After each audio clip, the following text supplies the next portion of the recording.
la guerre, comme le précise Sun Tzu, il est non seulement important de connaître son opposant, mais il est aussi de se connaître soi-même. Alors, si un général possède ces deux connaissances, en 100 combats, il connaîtra 100 victoires. Et à partir du moment où il se dote d'une telle force aux dépens de son opposant, moins analytique, l'écart entre son armée et celle adverse ne fera que se creuser à son profit. Or, si le général en question connaît son opposant comme étant une personne compétitive, agressive et par-dessus le marché, prompte à l'attaque, il lui sera facile de s'adapter à la situation en face. Par exemple, à l'aide d'artillerie, il pourra, d'un côté, pousser encore davantage la force ennemie à attaquer promptement, alors qu'en créant une menace au flanc, il tuera littéralement dans l'œuf cette dernière, en surprenant l'impatient et en le forçant à éparpiller ses troupes. Dans un combat singulier opposant mon personnage, Bad Baileys, à un personnage nommé Ajax 438, nous tenterons d'utiliser notre connaissance de notre ennemi, que nous serons extrêmement agressifs, pour contrer son attaque totale efficacement. C'est ainsi que nous serons capables de le surprendre, de diviser ses forces, et finalement, d'annihiler promptement son armée. Place au combat!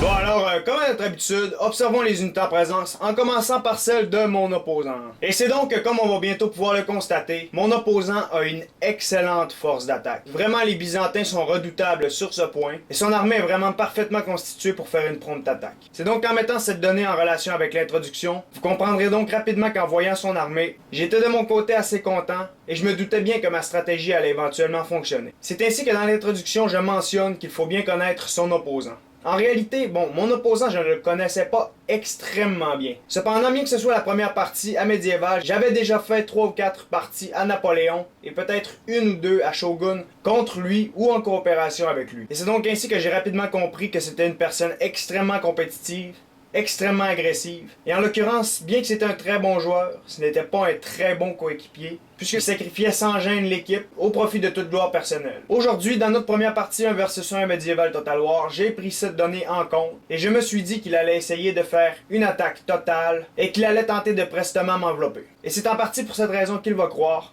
au début de la partie, que son pari a fonctionné et que la constitution même de mon armée va être la cause de sa chute. Cependant, ma stratégie a plusieurs niveaux, et c'est ce qu'il va comprendre avant la fin de la bataille. Et c'est donc que sur son aile droite, on va retrouver 4 unités des redoutables cataphractes byzantines. Ces cavaliers professionnels recouverts d'épaisses écailles de métal. Les cataphractes sont donc les véritables tanks de l'Antiquité et de l'ère médiévale. Et en les regardant bien, ce n'est pas difficile de croire à ce fait. Ensuite, pour terminer avec la cavalerie, on va retrouver 2 unités des Vardariotai. Et ça, c'est des unités d'archers montés. On va donc retrouver une unité complètement sur son aile gauche et une autre unité en avant de son armée, tirant vers sa droite. Concernant son corps principal, qui va avoir l'air chaotique, mais qui va avoir cependant une très bonne logique dans sa constitution. On va retrouver sur chacun de ses flancs une unité de lancier qui va protéger son corps principal contre une charge de cavalerie sur les flancs. Jouant le rôle d'arrière-garde, on va retrouver 2 unités des redoutables gardes varangiennes. Ensuite, au niveau de son corps de choc, 4 unités des Latincon démontées. Et ces derniers, dont l'apparence est littéralement redoutable, vont pour la plupart être équipés d'un casque lourd et d'une longue cotte de maille de style normand. En avant de son corps de choc, on va retrouver 4 unités d'infanterie byzantine. Et enfin, bien au centre,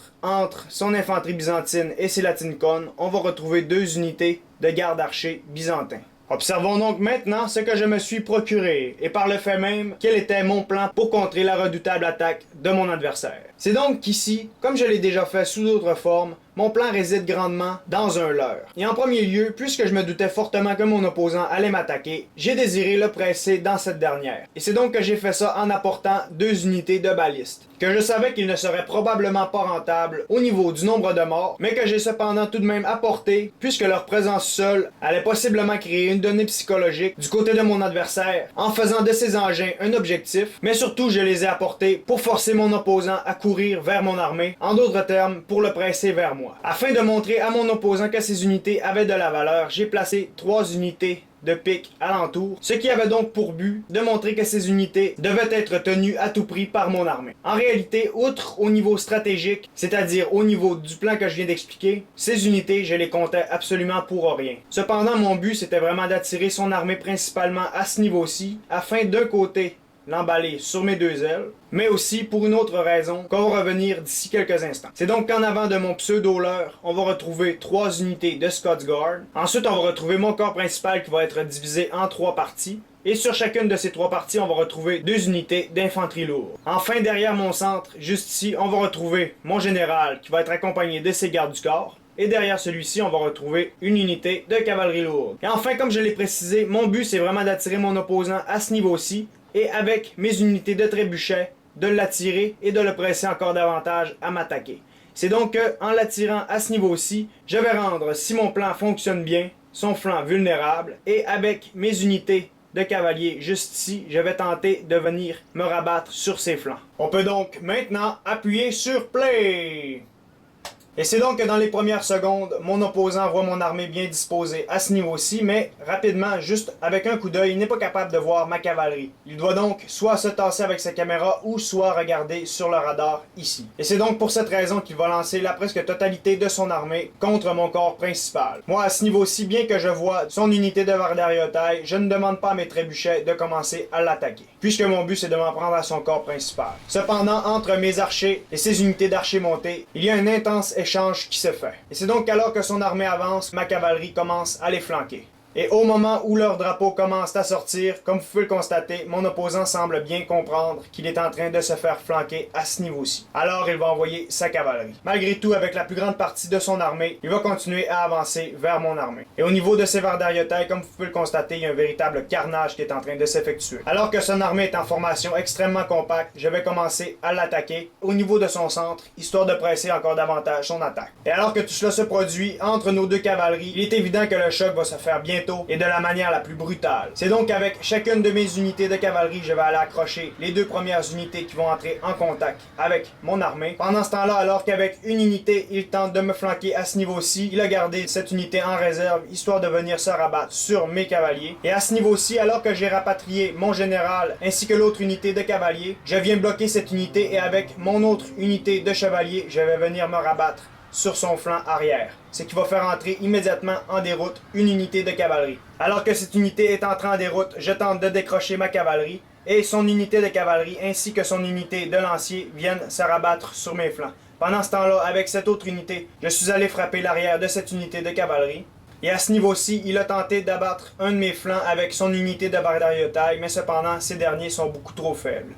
À ce niveau-ci, son corps principal va bientôt entrer en contact. Mais moi, je dois absolument en finir avec sa cavalerie avant. D'ailleurs, à ce niveau-ci, j'ai décroché mon unité de cavalier et je viens me rabattre une nouvelle fois sur son flanc, bien que j'ai bien peu de distance pour ma charge et que je me fais flanquer par derrière. C'est donc que le combat de cavalerie se fait extrêmement intense derrière, juste ici. Alors que tout cela se produit, avec son unité de cataphracte, il va tenter de venir m'abattre à ce niveau-ci. De ce côté-ci, je vais rapatrier mes unités d'archers et je vais avancer les unités de mon corps principal pour accueillir mon ennemi. C'est donc que le choc de mon opposant est en train de se faire à ce niveau-ci, et ce, avec la plus grande partie de son corps principal. Derrière, comme la nécessité l'exige, je rapatrie mon unité de général ainsi qu'une unité de cavalerie pour abattre le front restant à ce niveau. Alors, je pourrai rapatrier la majorité de ma cavalerie du côté du front principal. D'ailleurs, au niveau de mon flanc gauche, une unité de Vardariotai a accroché le flanc d'une de mes infanteries lourdes, et à ce niveau-ci, j'ai détaché une unité de piquier suisse. C'est donc que de ce côté-ci, c'est le véritable chaos, et je tente constamment de venir flanquer mon opposant,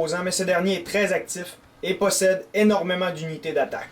C'est donc ainsi que mon armée a beaucoup de peine à contenir l'offensive ennemie, mais heureusement, mes archers que j'ai reculés font un excellent boulot de support derrière. Alors que je ne sais pas si mon front va être capable de tenir en avant, enfin j'ai gagné la bataille de cavalerie. À partir de ce moment-ci, il est devenu évident que mon opposant a tenté au niveau de sa cavalerie de temporiser et de retenir mes cavaliers, alors qu'au niveau du front principal, son but était de rapidement me faire entrer en déroute avant que ma cavalerie abatte la sienne. Au niveau du corps principal, toutes nos unités sont actuellement engagées et tentent soit de le percer, soit de le retenir. Et alors que mes unités sont en train de flanquer mon opposant, à ce niveau-ci, je vais tenter une charge contre les archers ennemis. Et c'est donc qu'avec chacune de mes unités de cavaliers, je vais venir frapper une unité d'archers, comme vous pouvez le constater.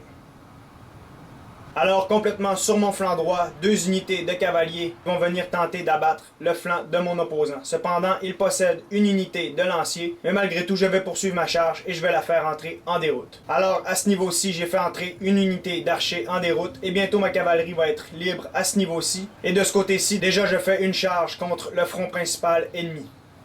Enfin, avec une autre unité qui s'est libérée après avoir fait entrer une unité de l'ancien en déroute, je vais tenter de venir abattre le flanc de mon opposant de ce côté. Cette unité va entrer en déroute comme vous pouvez le constater.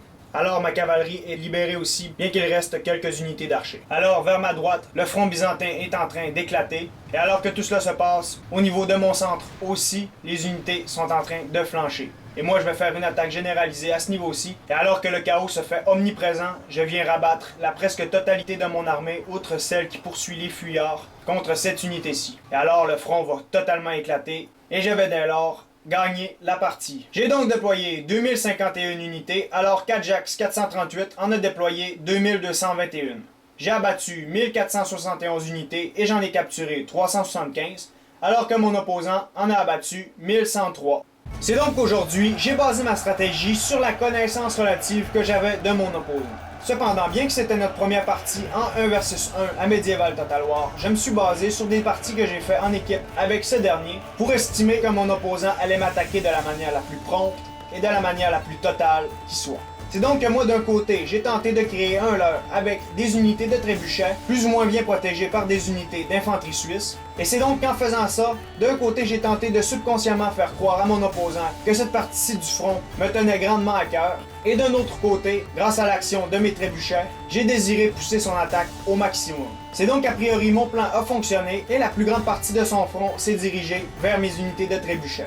Alors que tout cela s'est produit avec mes unités de cavalerie, j'ai tenté de le flanquer, et bien que rapidement il s'est rendu compte de mon mouvement de flanc et il a envoyé sa cavalerie, malgré tout j'ai été capable, grâce à ma tactique au niveau de la cavalerie, d'abattre mon opposant à ce niveau-ci, et de finalement rapatrier cette dernière au niveau de mon front principal.